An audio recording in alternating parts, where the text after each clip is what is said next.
Shalom, party people. Oh yeah, we love the scriptures. We stay focused on Yeshua, you know. We stay walking in the light. That's the way it has to be.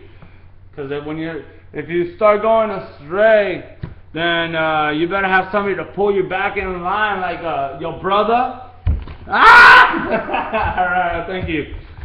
And you know, you stay in track in the truth, you know. You don't want to start getting mad at him for correcting you. That's deception, you know. You want to be happy he's correcting you. Sure, at the time it's going to feel kind of, whoa, you know, but pray on it. It's a great thing. It's a great thing getting corrected.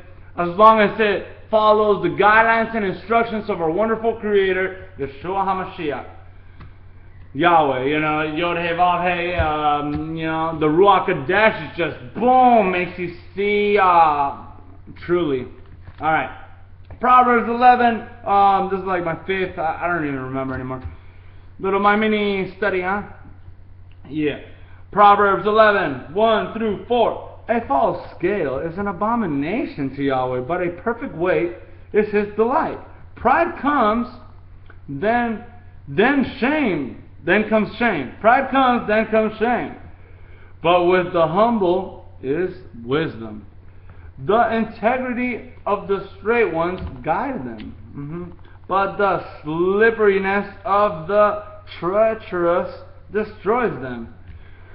Riches do not profit in the day of wrath, but righteousness delivers from death. Oh, I love it, you know. Don't be deceived, you know. It's we got the righteousness of Yeshua, right?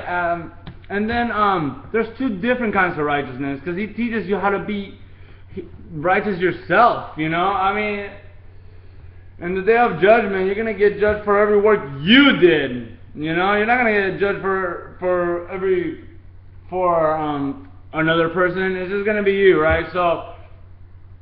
As we study the scriptures, coming to the understanding that we love to follow the scriptures, because then that we show through faith that we love Yeshua, then we start coming out of all this all this nonsense in the world, and walking in righteousness, which delivers from death, right? So righteousness is obeying Yahweh, you know, obeying the guidelines and instructions. Sin is transgressing the guidelines and instructions, Torah, right?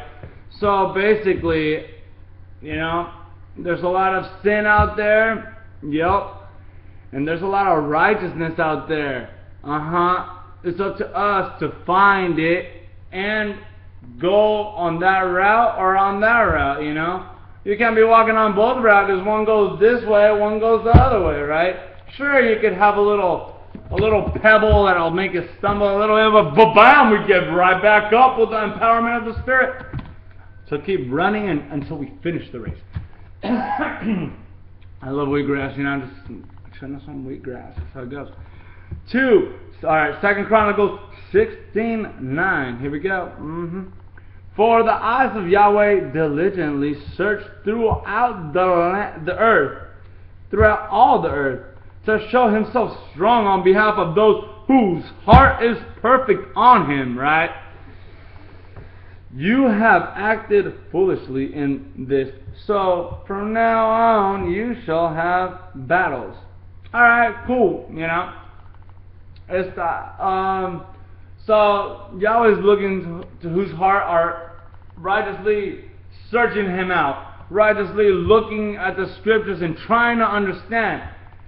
And as you start, He gives you revelation, and that's like the greatest gift of all, just coming to understand. It's like life-changing, because it's so impacting you on the heart, right? And through James says, rejoice. This is one of my favorite. Rejoice, brethren, when you fall into trials of many kinds, into battles of many kinds, because you know that it's good for the testing of your faith. You know, we get the chance to become stronger in everything Messiah taught, everything that's in the Word. We get to practiced it. The more you practice, the better you become in it. You make it permanent. Repetition makes permanent, you know. So if you do repetition of a dumb behavior, I mean, you're making that dumb behavior permanent, right? The sin, you're making that sin permanent.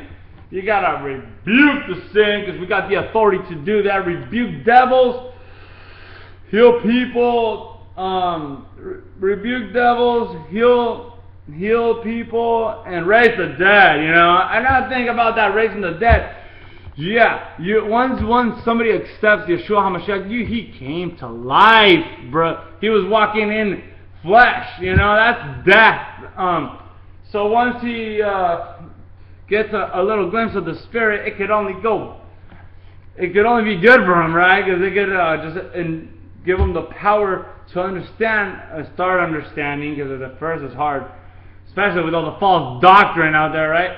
To start understanding that, I start obeying the word and reading it, and then I start feeding my spirit, and my spirit man gets mature, you know. And then instead of feeding the flesh, because man shall not live on bread alone, but on every word that proceedeth from the mouth of Yeshua, Yahweh, you know. It's just amazing. It's talking about the scriptures, yo. You know, Moses went up to Yahweh, Yod-Heh, Vav-Heh, you know, and he said, right, I'm going to dictate you this. You just start writing, Moses. And Moses was like, you know, he just started writing, and it was in Hebrew. It wasn't in English, and it wasn't in Spanish, right? So it was in Hebrew. He was like, boom, ba ba ba, making these squigglies all over the place, and it means so much more than we're limited to understand. And I just encourage y'all to just stay focused, you know, stay joyful heart, studying the scriptures. That's really important. And then you can do what it says, because if you don't really know what it says, you could be deceiving others and deceiving yourselves, right? By believing lies and deception. But nope. Alright, I'm just going to read one more. Deuteronomy 11:16. Guard yourself lest your heart be deceived, and you turn aside and serve other mighty ones and bow down to them. Boom. Then you probably won't. I think I remember it. Then you won't get no rain, right? And rain is blessing, dude. You want the rain, so that you grow, your spirit grows, you know, because it's like talking about, what is it in the physicalities and the spiritual, it's amazing, alright? Well, shalom! I hope you enjoy. I mean, if you have a question or two or whatever, you know, you just, please let me know, you know. I'm just going to keep going. I'm almost done with my study. I just have like a few more, you know. I just began, right? Because you can never finish studying the Word of God. Yeah.